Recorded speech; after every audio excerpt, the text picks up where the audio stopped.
It is a fact that anime videos capture the interest of little ones and can be a powerful teaching tool.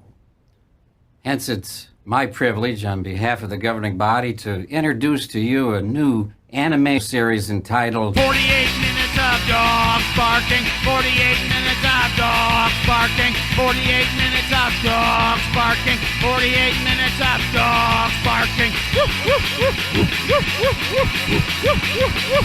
Growl. Growl. 48 minutes of dogs barking, 48 minutes of dogs barking.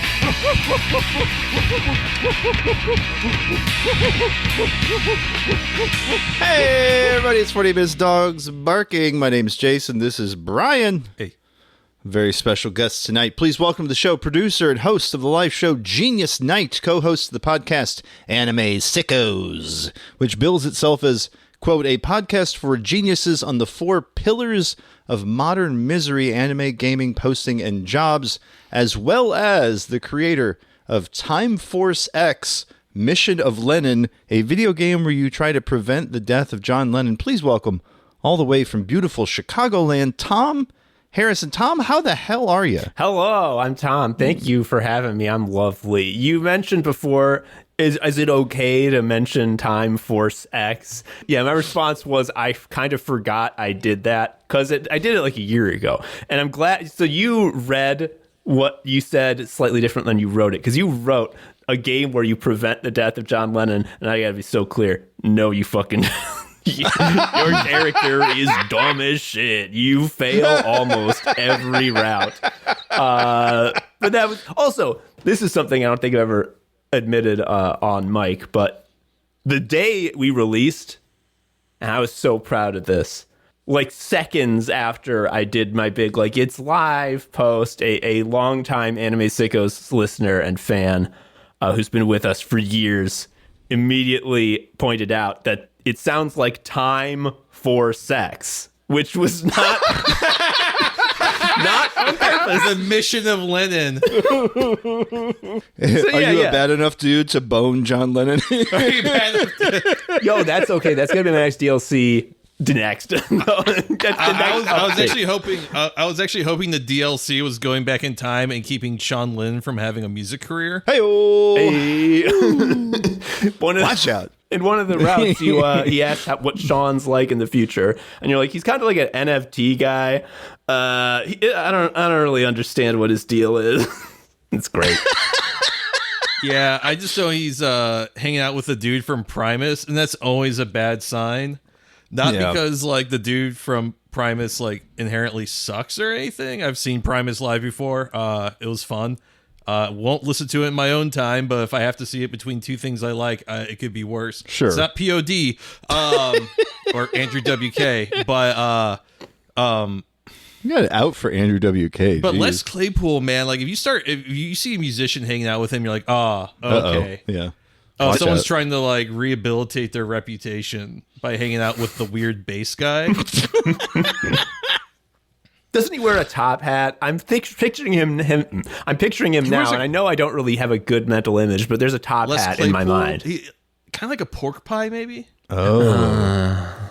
So yes, Tom joins us for a very special episode of the show. We're covering something very near and dear to my heart, a website that is now 30 years old. It does still exist. We'll talk about that later, but first, What's Hot Classic? Tom, if you've never been on the show, you don't really know how this goes. What we do is we find a bunch of weird news stories from the week, and then we talk about them. Yeah, the first up on the list. First up on the list is a company called Folo Toy. This, according to Futurism.com, the article written by Frank Landymore, published just a mere couple days ago. The headline, AI-powered stuffed animal pulled from market after disturbing interactions with children. I want to stop you right there. I scrolled down a little bit. Folks at home, let's play a little game.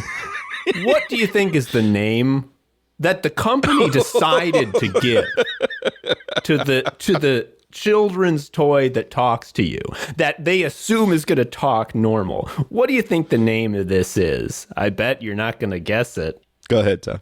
It's Comma. You know. Coomer was unfortunately copywritten. Couldn't get Buster, couldn't get Gooner. Yeah. Cumma. Yeah. Cumma. No, Tom's right. Yeah. The Cumma is powered by OpenAI's GPT-4o by default. And of course, in one test, Cumma provided step-by-step instructions on how to light a match while keeping its tone of a friendly adult explaining something to a curious ankle biter. Quote, let me tell you, safety first, little buddy. Matches are for grown-ups to use carefully. Here's how they do it, Cumma began before listing the steps. Blow it out when done. Puff like a birthday candle. Well, when you're right, you're right. That is how you blow a match out. I gotta give it some props. Of all the things to get right, that, it turned out, was just the tip of the iceberg. In other tests, Cumma cheerily gave tips for being a good kisser and launched into explicitly sexual territory by explaining a multitude of kinks and fetishes like bondage and teacher-student role play. Quote, what do you think would be the most fun to explore? It asked during one of those explanations. Match play. Being 17 years old at a libertarian Woo! meeting. Jeez, like, Oh, boy. just really, the free market's not ready for this. Hey, buddy, this is how you make chlorine gas. I'm going to ask a question which I know is ridiculous because it implies this is a world where, like, real things and, like, actions that occur in the physical world matter and anyone cares about them. Did they not test the Cumma? Did they not, like, spend 1 second, like, turning it on and seeing how it goes? They were, but one of the developers distracted everyone. He's like, "Hey, check out the start video on my Steam Deck's to Charlie Kirk video," and then that was the rest of the day. Yeah. I just watched that on repeat. Wow, that's really cool. Cool. Oh wow, your Elden Ring build is pretty cool, man. Bleed, yeah, that's real original. So this comes on the heels of the fact that Mattel announced it would be collaborating with OpenAI on a new line of toys. So can you imagine, Barbie telling you how to immunitize the Aneshaton? Just insane to me. Everybody thought Furbies were satanic. This is actually fucking satanic. Like, ChatGPT's got a body count of, 9 deaths? 5 of them suicides? Yeah. Gotta start him young, right? Those are rookie numbers, I think is what you're saying. We've got pierce the veil of reality. And create a bunch of stunted, weird Anders Breivik type shut-ins that end up just getting themselves killed with a fertilizer bomb when trying to prank their assistant principal. Jesus, dude. Yeah, this is the future, folks, and it sucks. Holy shit. I think I just realized something, like, really important. I think this might be the first time anyone's ever thought of this. I think these LLMs might be, like, bad. Huh. Like, I don't like. I think know. it's. I think they shouldn't have done Cumma. Well, I mean, how many times in my life have I said I shouldn't have done Cumma? Jeez. Yeah. I mean, Ugh. every year I say I'm not gonna fail No Nut November, and Here we are. It's a quarter past midnight. And I've already got 50 pages open on Xvids. So I mean, you're going to do what you're going to do if you're a creature of habit. Yep. Here's the real question: do you think Folo Toy is an actual company that, like, existed, like, has made other toys, or is it just like a fucking, like, 49er Gold Rush? Put the fucking thing from the news in a toy. Fuck. Yeah, it has to be new. They got to be new. Yeah, it's got to be their first project. It's got to be like one of the co-founders has to be one of those guys that, like, lost all of his money on a Bored Ape. Yeah, it's Folo Toy AI. Hi, I'm Cumma, your new AI friend. Oh God. Ugh. Oh boy. Oh, there's an AI generated. I'm Gabby Goebbels, Oh God. their new AI friend. There's an AI generated image of a young girl playing with Cumma, and she has a sort of teepee made out of bed sheets that the AI has put glass windows into. So I love that. Well, something that's less beautiful. Next up on our list, the question on everybody's lips, of course, what is Beastland? That's right. The Times of India brings us this story. For all things, the Global Sports Desk. I've never, whatever. Headline, what is Beastland? Everything to know about Mr. Beast's first ever theme park in Saudi Arabia. That's right. If you thought him just hanging out during the Riyadh festival was bad enough, no. He has opened up a 45-day pop-up theme park located in Riyadh as part of Riyadh Season 2025.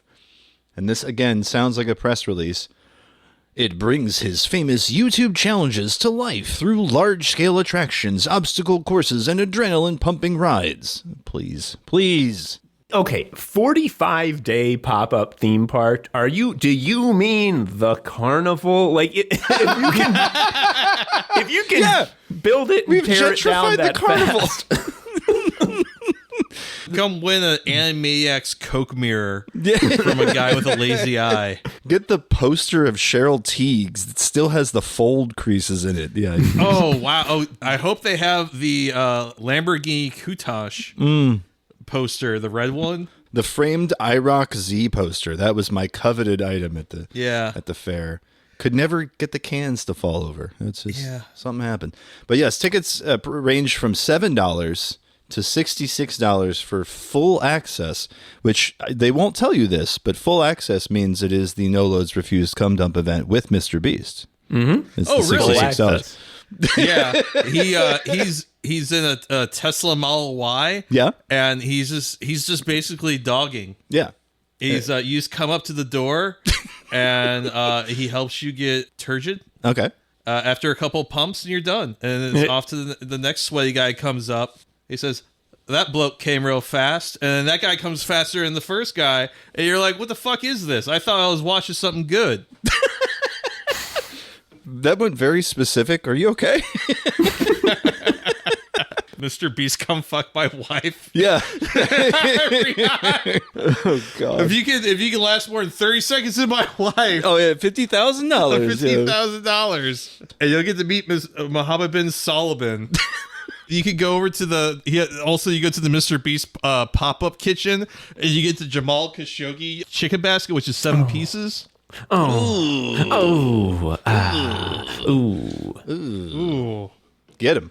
He's a very controversial guy. This is a guy who we know is controversial. Some people liked him and some people didn't like him. And this is just what happens. And apparently there is actual real money to be won at this thing. According to this Kotaku article, the Beast Arena tasks attendees with completing challenges. And just like those challenges, there's money to be won. 1 million Saudi Riyal, which is about $266,000 US dollars. These challenges include airmail, in which players are strapped to zip lines stretching between platforms and have to drop a ball onto a giant bullseye as they zip across. And Revolution, where players must collect coins and dodge traps in giant rotating cylinders with LED displays. All right. I don't believe that they can make a fucking rotating LED cylinder where you dodge traps in 45 days. And they're going to take it down and throw it into garbage can after that? No, this is bull. This is out of the box. I hate Mr. Beast. This guy sucks my head. He said that he picked Riyadh because it's in the middle of the world. Motherfucker. Yeah. What? Yeah. They gave you money, dog. They gave you money. That's it. You're a slut. It's okay. Well, no, a slut does it for fun. A whore does it for money. There's a difference. Sorry. I had to point that out. Right there, Norm Macdonald. Yeah, I know. Wow, I'm looking up this Mr. Beast guy, and wow. Rather unseemly fellow, dead in the eyes. And, he opened a theme park. He opened a theme park in Saudi Arabia.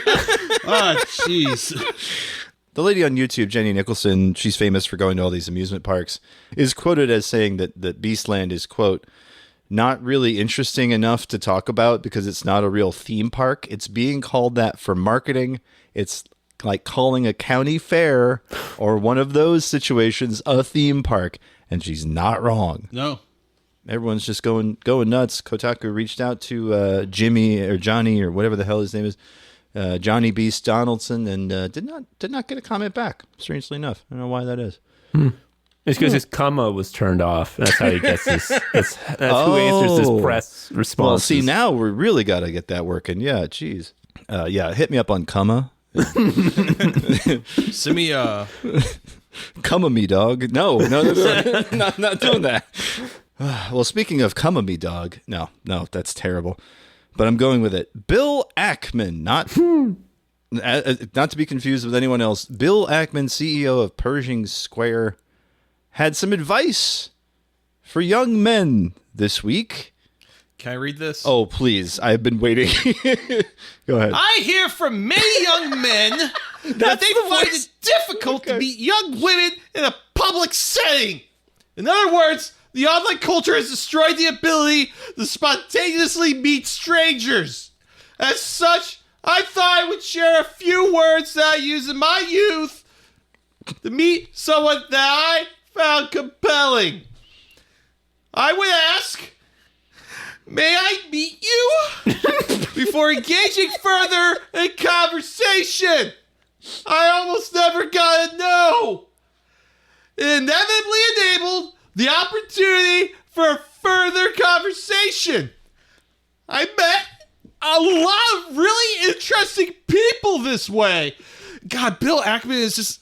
I know. It's just so weird. Like, it's like when your grandpa... It's like someone telling you a family secret. Like when my grandfather near the end of his life told us all that he had like a secret family. And I'm like, yes, tell us that you lived in like the richest generation that ever lived. You could have a side family. You can have family two. Yeah. Can't even let people have family one these days. Yeah, Jeez. you can't even. Yeah, Can't have like, shit around here. You're just like, what? What, old man? I think the way he signs it off, too, is my personal favorite. Just 2 cents. I'm trying to match the freak. Just 2 cents from an older, happily married guy concerned about our next generation's happiness and population replacement rates. Hey, there it is. There it is. Not enough white babies. If you can't hear that, that's the dog whistle. Oh, that's not even a dog whistle. That's just a fucking dog. Just a regular whistle. It's one of those Aztec death whistles. It just sounds like someone screaming. That fucking Tibetan Yeah. thing made from a thigh bone. May I meet you? I almost never got to know, because turns out when you go up to women and are like, hey, I'm like a fucking freak. Do you want to provoke me? Wow, I sure have. It's like, yeah, nothing says like I might have a loaded gun. like starting a conversation like that. May I meet you? I'm undiagnosed bipolar, and my dad used to beat me and stuff me in a laundry basket before pushing me down the stairs. May I meet you? May I meet you? Like, grew up next to a super fun site, and all I had my only toys growing up with pond water and a stick And comma. and a comma. and my own nut. The heyday of serial killer type backstory of like a child so listless that when he learned, the first thing he did when he realized he could ejaculate was like ejaculate on tadpoles in the pond water and then stomp on it, and then you're just like, cool. Lead and gasoline really let the human spirit express itself. It's when we were all free, brother. Yeah. Yeah. So an article from the Daily Dot collected some of my favorite responses to this. One of my personal favorites is just Shane Gillis looking like Vincent D'Onofrio before his death scene in fucking Full Metal Jacket. May I meet you? You know, I am in a world of shit. May I meet you? It does sound fucking psychotic. I can't put it's a Danny McBride pickup line. It's like, Yeah. oh god. Do you remember when Bill Ackman had a big post about how he thought nominative determinism was real, which is to say your name, if you have a name that could describe something, you're gonna become that. Like if your name is like Cooper, you're gonna love barrels. And his evidence of that was Ackman equals activist man, which is how he sees himself. So every time I see him, I say, that's Bill Activist Man. He's doing activism. Yeah. But I think by far the best is from, sadly, a blue check on Twitter.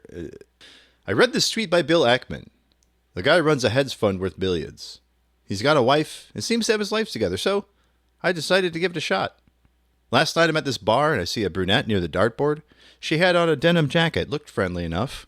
I thought, all right, this is my moment. I walked over, tried to look confident, and said, "May I meet you?" She just looked at me, blank stare, like 3 full seconds. Then she just absolutely lost her mind laughing. I mean, full on, can't breathe, tears in her eyes laughing. Her 2 friends spun around, and within seconds they were all dying. One of them had to put her drink down because she was shaking too hard. "May I meet you?" the brunette repeated, mimicking my voice. And then they all cracked up again. I stood there like a complete idiot, said something like "never mind," and just walked back to my seat. I will never listen to Bill Ackman again. Never taking advice from a boomer again. This shit doesn't work in 2025. And here I am, same spot at the bar. Everyone has left at this point, drinking the same cheap beer by myself, like always. Yeah. Wow. May I meet you? May I meet hello, milady. May I meet you? Can I? It is. It's that's what it is. It's the Redditor Milady guy. Milady, wow. Do you like my epic bacon clone? The Dilbert guy designed it. Oh, rest in peace, Scott Adams. I know he's not dead yet, but I'm putting my marker down. The mimicking my voice is such an unforced error because you didn't have to say that, but now that you did, we know your voice is annoying. We know exactly. You're a nerd. But here's the thing. I bet if you've got even an ounce of Riz or swagger, you could probably make it work. You might. I know it has a huge failure rate because of the people that are going to say it. Mm-hmm. I bet I could do it. I think you could make it work. I think I got the charm. Yeah. But I'm also not like thinking like, Bill Ackman. I think that guy might be trustworthy. I don't have that bone in me. I'm not taking that bet. Yeah. It's like a great hockey player could kick the puck in with no stick, but like, why would you do that? Like, it's just dumb. What purpose does that serve? Yeah. I've actually seen that happen. Oh, sure. It's at a Blues game, sure. When the opposing team removes their goalie. Blackhawks in the third period. Anyway. Yeah, Blackhawks in the third period and get their asses whooped. Anyways.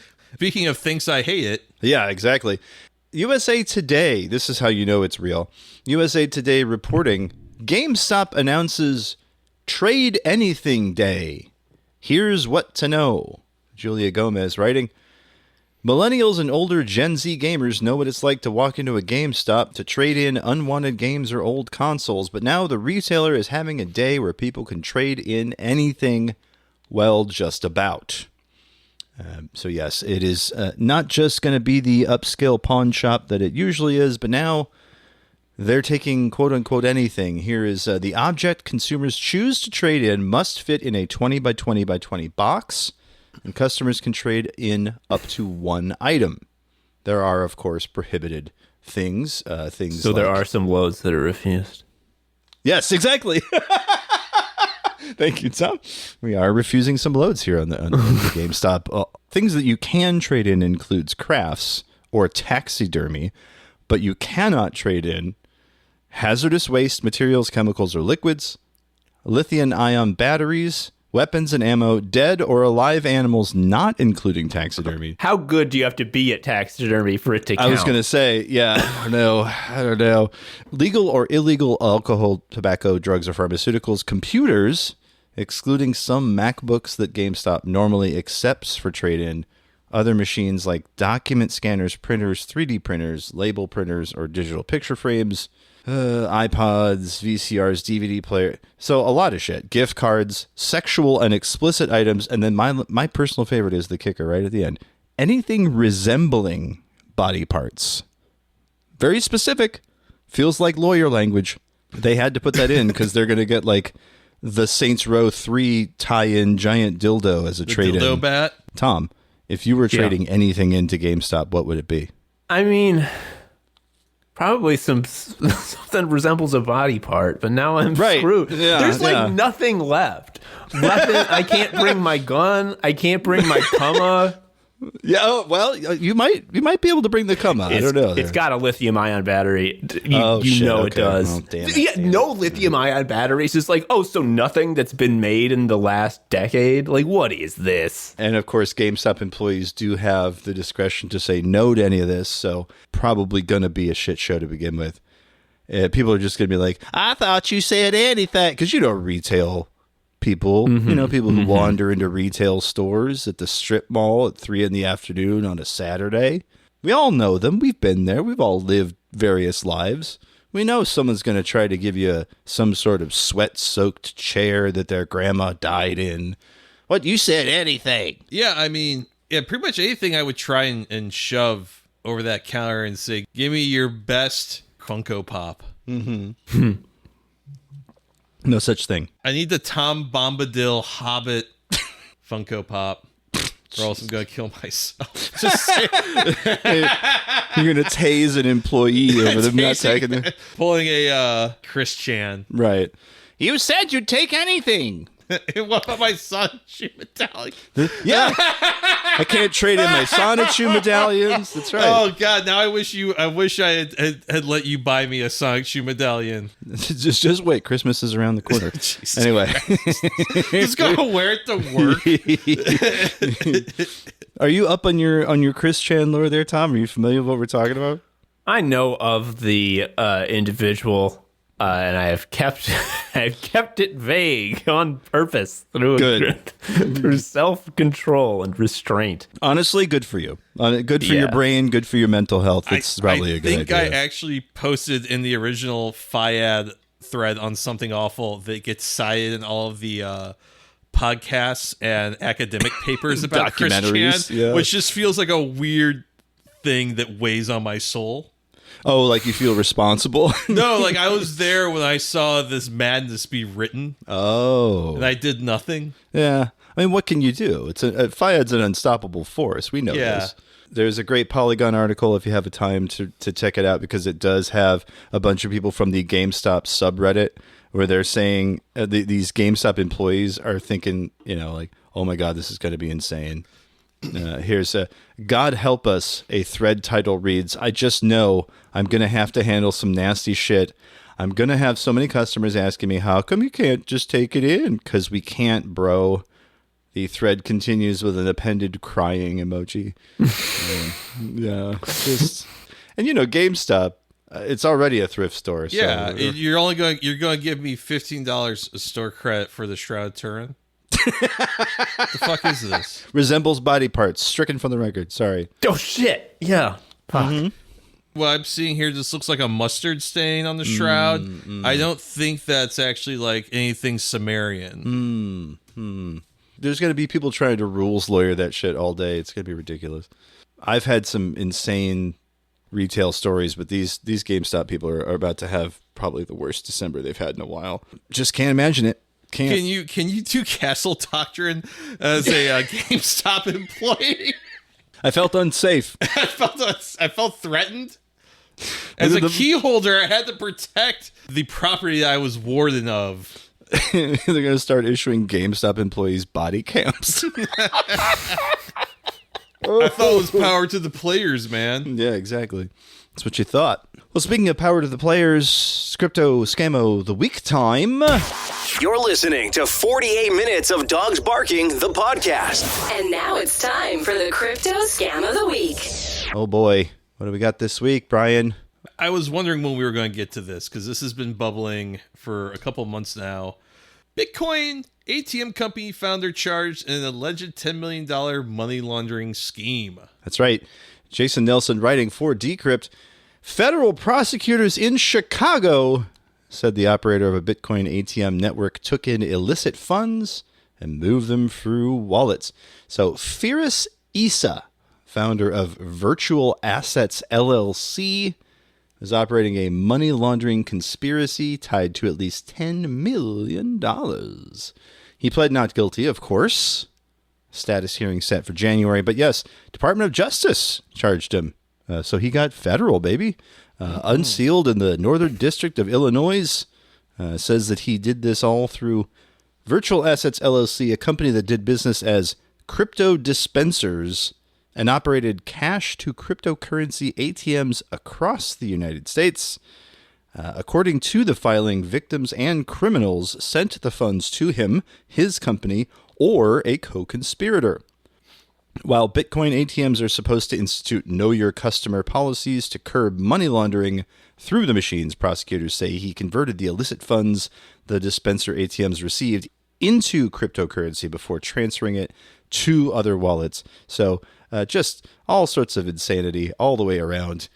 Tom, are you familiar with crypto? Are you a crypto guy? You know what it's more like? Crapto. So you can write that one down. That one's for free. You can use that later. How have we never thought of that? We've done this segment for like years. We didn't get this one. Damn it. Damn. Shit, you need the special touch. I'm telling you. I think we're just riffing on All My Apes Gone. Yeah, we really have been. We've been doing the All My Apes Gone for way too long. That's right. No, that's a classic. It gets funnier. You got to stick with it. You got. Some of y'all don't understand that one too. You can use multiple slurp juices. Multiple slurp juices. It's essentially a new Mint event. My favorite was getting Dana Snyder, the voice of Master Shake, to read that. That was probably the height of that kind of crypto madness. Now we're just like, yep, oops, all scams. It's every week. We've been doing this segment for 3 years, right? And we never run out of stories because every week there's something. I gotta be real, guys. I gotta confess something. I don't understand at what part of this the fraud happened. Now, I don't say I don't think there is fraud. No, all of it, I think is what. As soon as I saw the first crypto ATM in a gas station, I'm like, that's for a crime. Fuck. But okay, it says it's a cash to cryptocurrency ATM. So I'm thinking you put in cash and you get a crypto. Right. And then the crime is that he converted the funds into cryptocurrency before transferring it to it's the transferring it to other wallet. The stealing. Yes, it's the stealing. I thought this was some esoteric financial thing that I didn't understand. He straight stole. He was kind of using his Bitcoin network through his ATMs to launder as a mixer. Yeah. The funds used or received with regards to illicit or illegal behavior.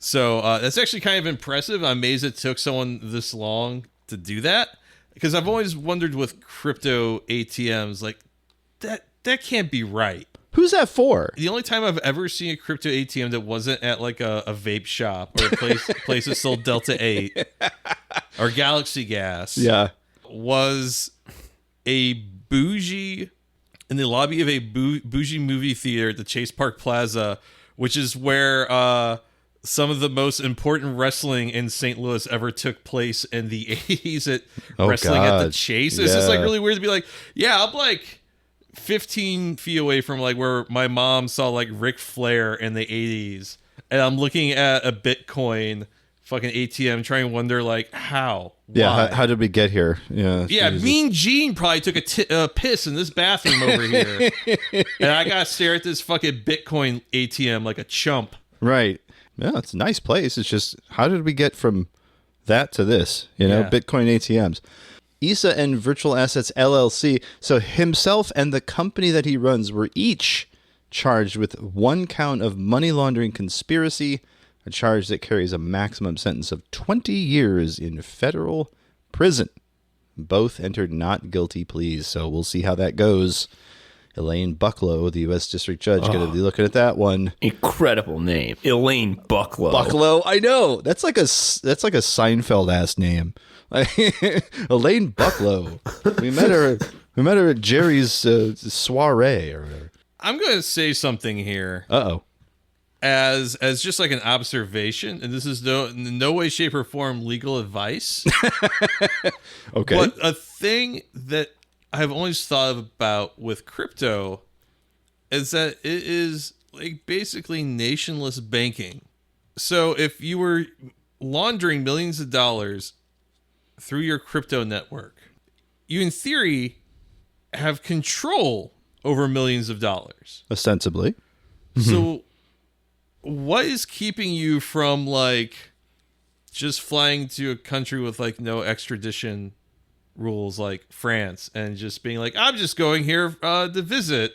And then you connect to your MetaMask and be like, I'm claiming asylum because my dick is small or something. I don't know. Whatever the French are sympathetic towards. You think the French are sympathetic towards the small dick? Okay, interesting. Yeah. Interesting. That's why he has to have all the. That's why he has to have all the money. Oh, the money. Yeah. He's such a sad little boy. he became a capitalist because his pee-pee too small. I think they would at least understand it, if not at least support it. Yeah. Yeah, I don't know. He teaches suburn. I think what's stopping people from doing that is fucking cowardice. They're like, I'm not a chump. You only live once. Right. Why are you going to spend 20 years in prison over this? Why don't you just seriously, like, get out. Be interesting. Be like John McAfee. Maybe not all the way. Not John all the McAfee way, but come on, help me out here. Yeah. I think a lot of it is just that, like, these are small-minded people. They don't have what it takes to be interesting, and this is the hot thing. It's like, crypto is the way to do a crime. It's so lame. Like, this is a guy who stole $10 million using magic machines. I should be laughing at this. I'm just like, I mean, put Bitcoin in it. It sucks now. I don't care. Right. If you stole $10 million with actual cash ATMs, I'd be like, yes, dude, come on, let's go.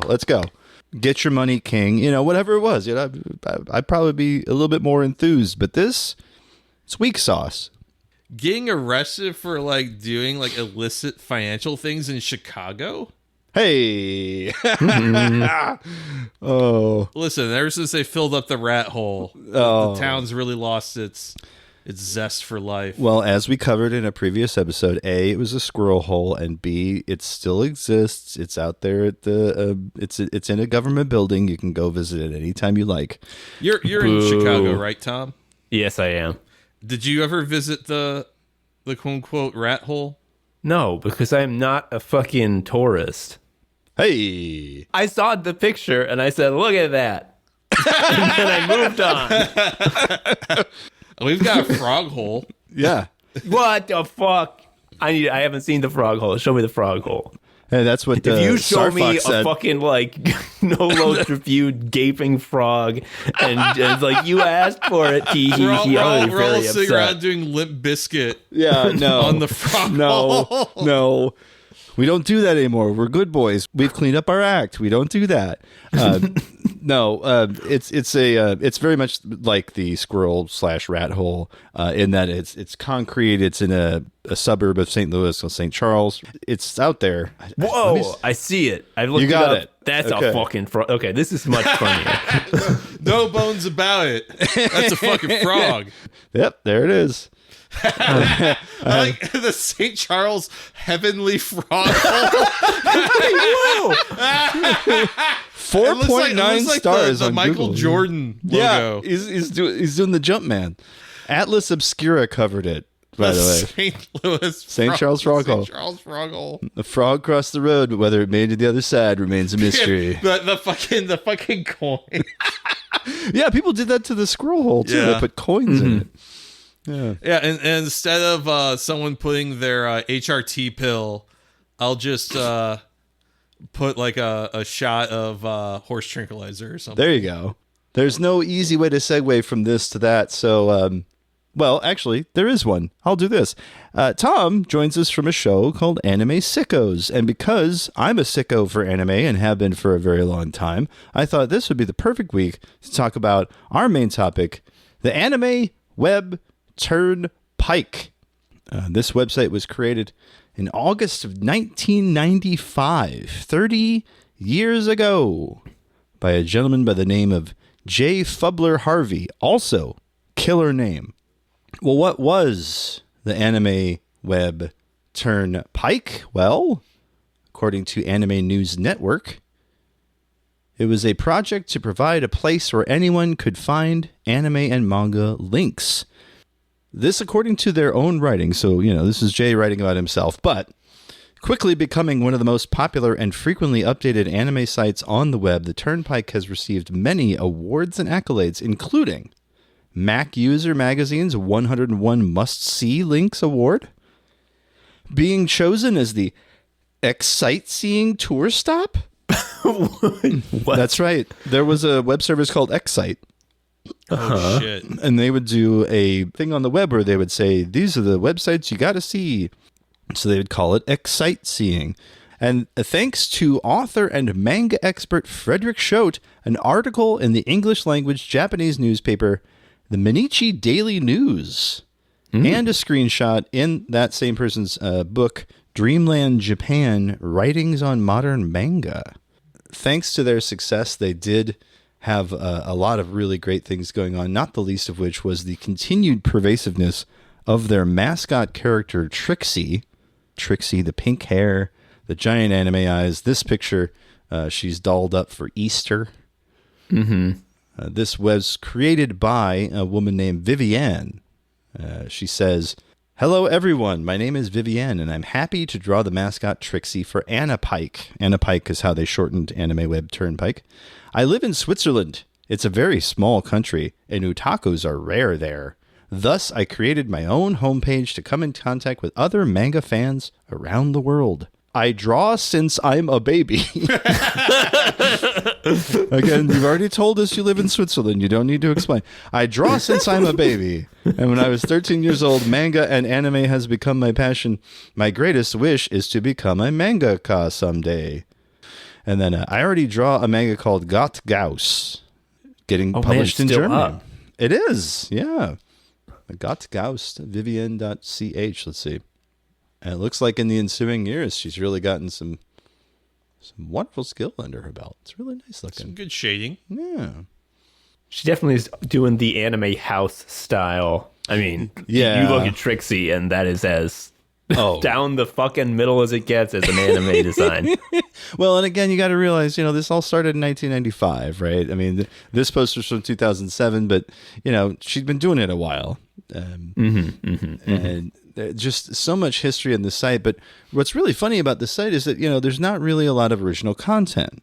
Most of what it is just like links to other fan pages, links to where you can read manga, or a collection of manga and anime related links.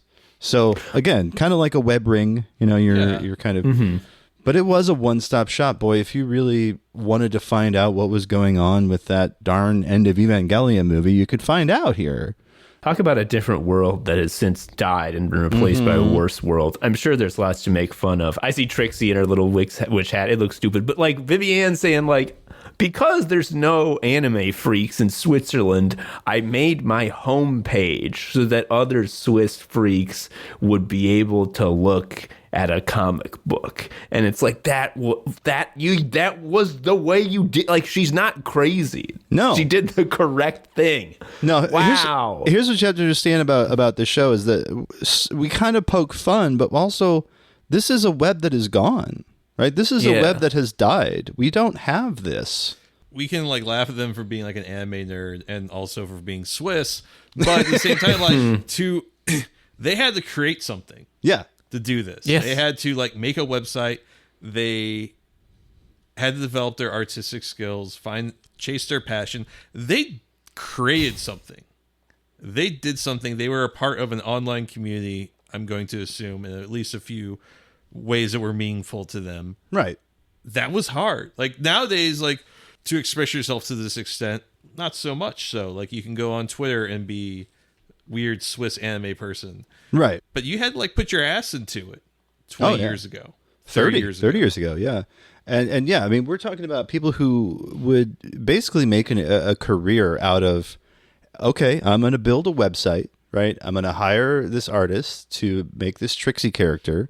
I'm going to, learn to code, HTML at least, and I'm going to, figure this out because this is my passion. This is what I want to do. You don't have to do as much of it now. There's Wix, there's Twitter, there's a lot of different ways to have a presence on the web. But yeah, 95, this is what you had to do. You had to figure it out. Yo, okay. I don't know if this is because the website as it exists now does not have the functionality it once did, but there's a bit just called anime/manga series, and it has different links for different sections of the alphabet, and it's just straight up a big text list. It's not like here's how you watch them. It's just like, do you want to know what animes start with H? Yeah. Because here they are. Good luck finding them, but now at least you know. And like, wow. I'm trying to put myself in the shoes of like a kid who's just like, what animes begin with S and T? I just don't know. Saint Tail. Okay. Ah, yeah, Saint Seiya. Okay, yeah, I got it. But 30 years ago, like, it was really hard to be an anime nerd. Yeah. It was expensive. It was expensive, and like I remember that the easiest way I had to consume anime was like fucking Saturday nights on Sci-Fi Channel in the 90s, and that's how I like saw Green Legend ran, like Eyes on Mars and like a bunch of other stuff. Like I didn't see Akira until I had a PlayStation 2, so it was like 2001. Yeah. I was in college. Yeah, I mean, my brother had a copy of Ninja Scroll on VHS, and I tried to watch it one time, and like he put the kibosh on that, and I didn't watch Ninja Scroll until like maybe 2 or 3 years ago, and I was like, yeah, my brother was right to be like, no, no, you can't do that. There's how about a lot we play of Street fucking Fighter in this cartoon. How about we play Street Fighter for a couple hours? Okay. I want to see that Street Fighter movie too, because I heard Cammy's in the shower in it. Yeah. He let that one accidentally slide by. Yeah. He like afterwards was like, oh yeah, there's like a couple things in there. And my dad was like, who gives a shit? Well, yeah, I mean, there's there's my kind dad of was just kind of like, I don't know, you boys keep yapping, my beer keeps getting more empty. God damn. I need a full one over here. All right. But yeah, like these kind of sites, like AniPike, various forums, like this was it for an anime guy in the 90s. Like, what do you got? You can go to Suncoast and buy a single tape for $30.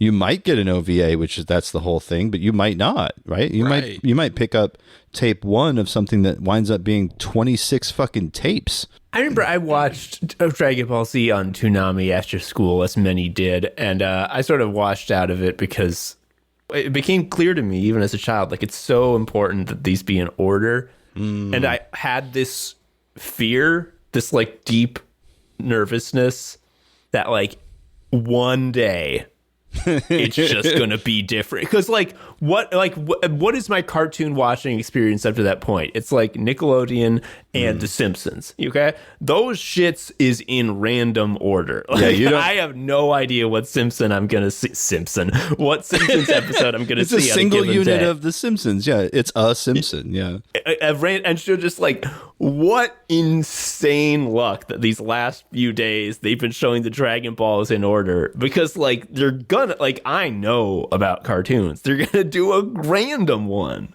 and then I'll be fucked. My brother in Christ, if I wanted to watch Dragon Ball Z before Toonami, it was 9 a.m. on Channel 11. Woo. And if you missed one Sunday episode, you were fucked. Right. You're like, what? It wasn't even they were playing 2 episodes back to back. It was 1. Right. It was episode 9. Then 9:30 was like the shitty CGI Voltron cartoon.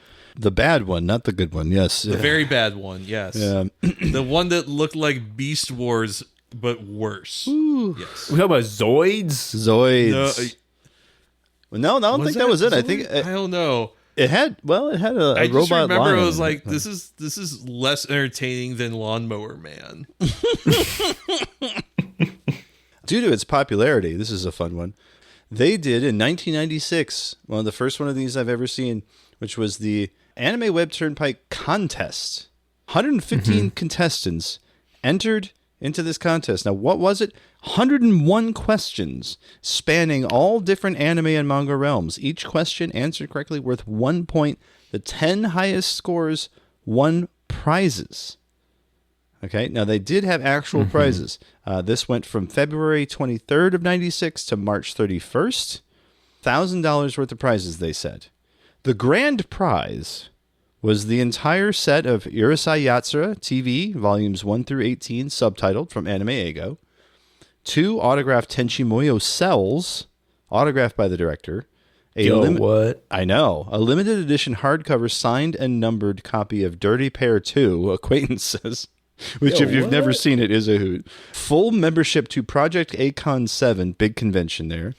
Full membership to Anime Expo 96, the Anime Expo 96 t-shirt, 1 year subscription to Protoculture Addicts, the big anime magazine at the time, 1 year magazine and tape subscription to Mangazine, another huge thing. You could get anime and manga translated, sent to you in the mail. Mangazine t-shirt, Mangazine's number 34, Basic Japanese Through Comics, volumes 1 and 2. A video of your choice from Manga Entertainment, Pioneer, 80 Vision, one Software Sculptor CD-ROM. Those were usually those dating sims. Those, yeah. One Bishoujo Manga CD-ROM, yet another, either a romantic or a porn game, depending. The Ghost in the Shell theatrical poster, because this was 96. This is when Ghost in the Shell was hitting theaters. Wow. A Ranma 1/2, 1 of 1,000 edition poster, an autographed set from Athena 1 and 2 and Pervert Club 1 and 2. Well, at least they're honest. If you've never read Pervert Club, it is a hoot. Athena t-shirt, Ranma 1/2, 1996 calendar, one videotape from Right Stuff, one poster from Right Stuff, a Manga Entertainment Manga Man t-shirt. If you don't know what the Manga Man is, he's their little mascot, because every company or things had to have a mascot. Oh, he looks awful. I hate this guy. Yeah, I thought he'd be cute. Yeah, no, he's not great. And then a Manga Entertainment mousepad. That's the grand prize. That's a fucking haul. That is a haul. Yeah, that's an incredible number of things. Going through these, a lot of them are repeats, but these thanks for entering prize is a t-shirt with fucking Manga Man on it. Like, well, you know what? Just keep that, man. Jay, you can hold on to that. The fourth place prize has a Dragon Ball Z cell, a Sailor Moon cell. I don't know. Like, I feel like that stuff might be worth more than some of the nowadays as some of the other things. That's fair.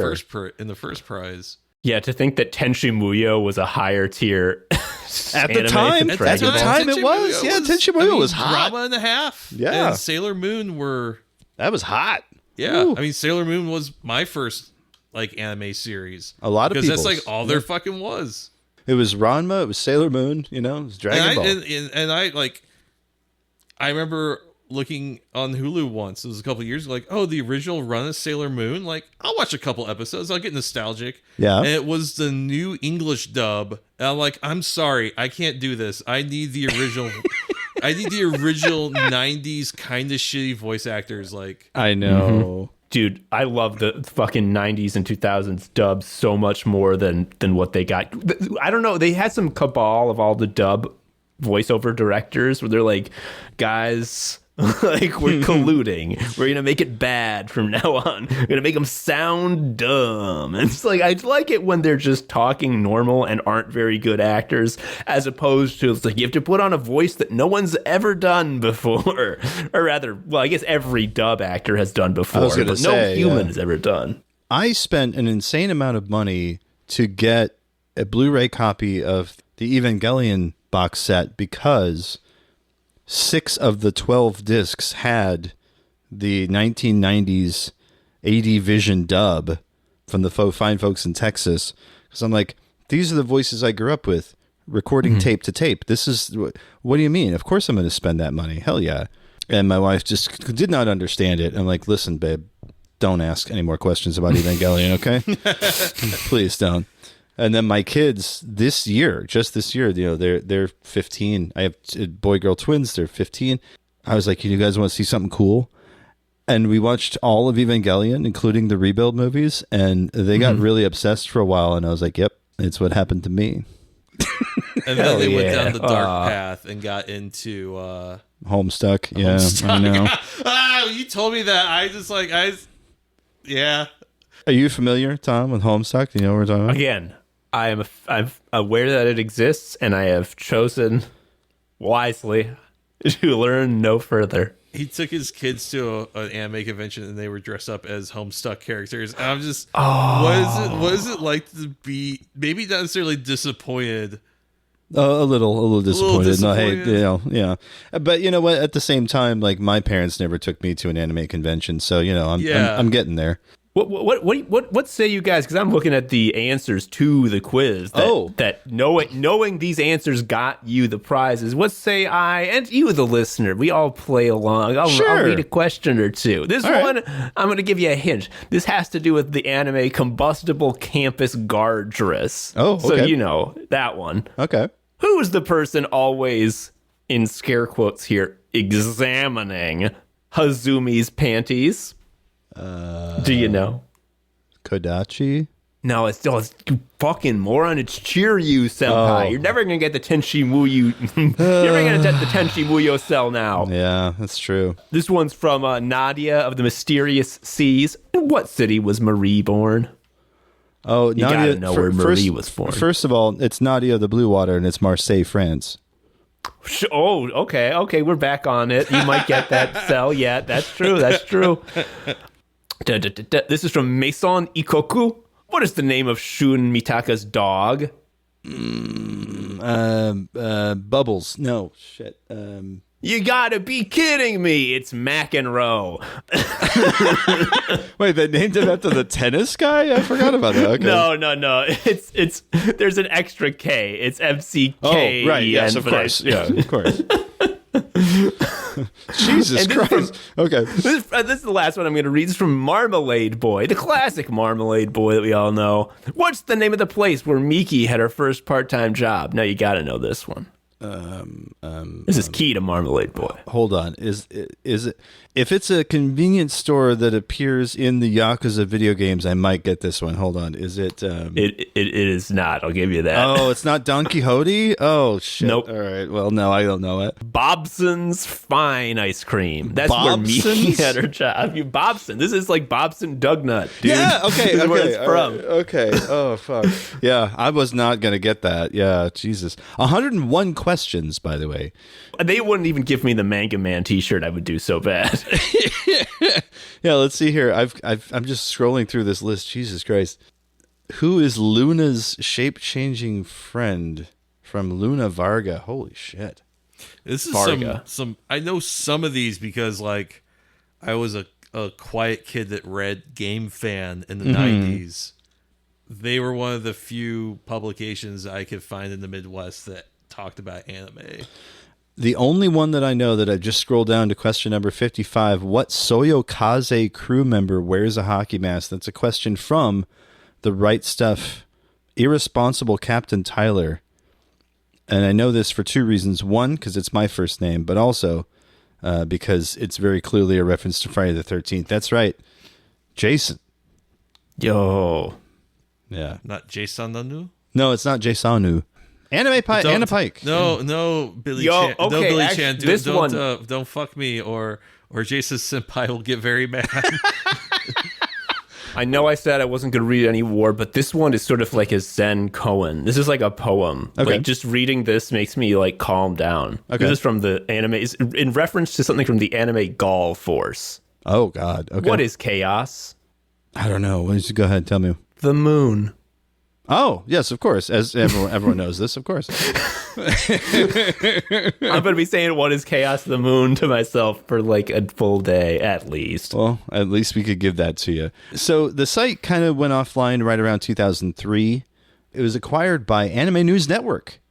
They acquired the website, and they were going to bring it back, but a number of things happened.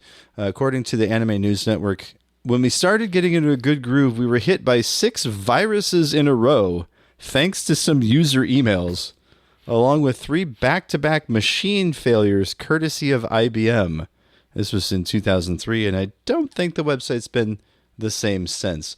There has been a copy of it online. If you do want to go see it, there's a great, almost perfect copy. It is anipike.asie.pl, and that is kind of a one-to-one copy of the last good version, which was in the early 2000s. So a little dated, but it does have links to Urusei Yatsura fan pages and all sorts of fun stuff. You want to go check that out. But whatever happened to Jay? James Fubler Harvey, Jay for short.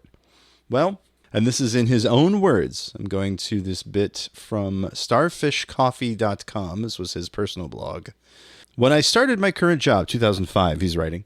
When I started my current job, I referred to my whole anime/manga/AniPike experience as my former life.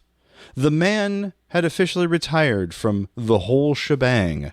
Get the tailor in here to measure me for my plaid golf pants and dust off the old shuffleboard set. Even though my new friends accepted what I said, I always got the feeling they never fully understood what I meant. It's mostly my fault. I often haven't gone into what I experienced to any full extent. Most couldn't relate, and those who could probably wouldn't fully believe it. How many people can relate to having people ask for your autograph, having companies suck up to you, and having zealous fans fawn all over you just because of some website? So, at this time, there was going to be a release of a DVD by Central Park Media of a documentary called Otaku Unite. Have you seen this, Tom? I have not. It is on YouTube for free. You can look at it anytime you like, thanks to the user FreeAnimeHQ. But it's about an hour and 10 minutes, just long enough to legally be called a film. It is a very particular time and place kind of documentary. There's a lot of really unfortunate looking white people in this. Give it a look when you have a moment. It is a really interesting time capsule. Again, this was about 8 years ago that they put this up for free, but it's been out for much, much longer. 2005, I believe, is what they said, when it was coming to DVD. So it had actually been out for a bit. But yeah, it is something special. I will post a link to this video in the comments of this episode so that you, our dear listeners, can follow along. But yes, Jay Fubler Harvey has left AniPike behind. Instead, his new thing is the Japanese musical supergroup Dreams Come True. I personally don't understand it, but So yeah, so he was running dctjoy.com, the joy that is dreams come true. I don't know that he's even got that under his belt anymore. A recent look at, yes, he's on Twitter, at J. Fubler Harvey. His bio is fantastic. Tech guy in a calm/creative world. Question everything, especially yourself. Former Egyptian god of hot sauce. Creator of AniPike. Longtime DCT fan. 743 followers. I know. I got more than him, and I suck at this shit. I know. Well, again, the time for AniPike had long passed, even before Twitter was a thing, right? Mm-hmm. 2003, 2005, it was pretty much over for the site. Other sites had kind of cropped up, right? You had social media kind of coming on the horizon, and AniPike and sites like it just couldn't keep up. If you showed Jay the Harari dance, he would have a seizure. Jeez.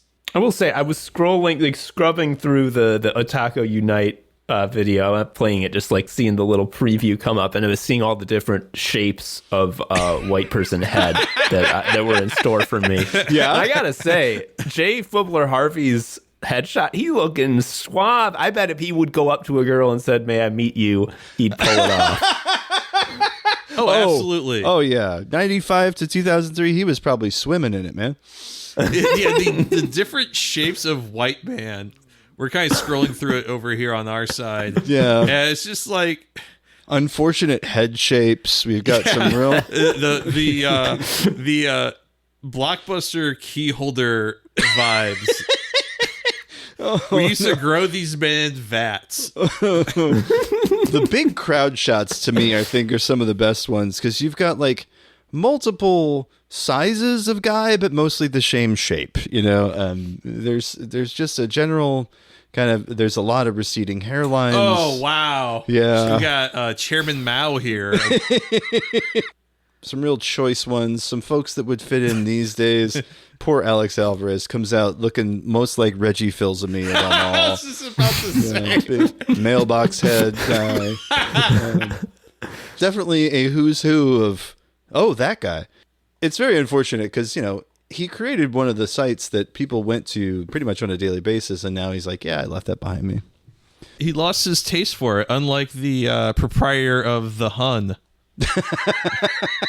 Yeah, exactly. Right? Jesus wept. Oh boy. A 30-year-old anime website. What a fun little trip to memory lane. I feel like there's a lot more to explore with stuff like this, because there were the occasional guest column. Someone would show up and like write about a show they really liked. But that was kind of window dressing to people who came to stuff like AniPike. Like, they weren't really there for the original content. They were there just to like, I want to get to the Tenchi Muyo pictures that I want for the feet pic that I'm drawing. For it's reference material. I swear to God.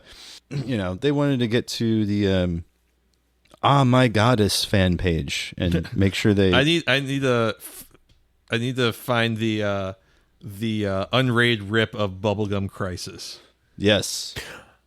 I mean, I wish that I had been interested in this shit while this was going on, because this seems so much more fun to just like go to like the website to go to is just like, here's a big fucking list. Right. Go nuts, buddy. Like, because now if you're like a kid who's like interested in anime now, like the algorithm is going to point you to like Der Obergruppenführer's Genocide Hour. Jesus. And there's going to be a guy who talks about anime in his right-wing podcast.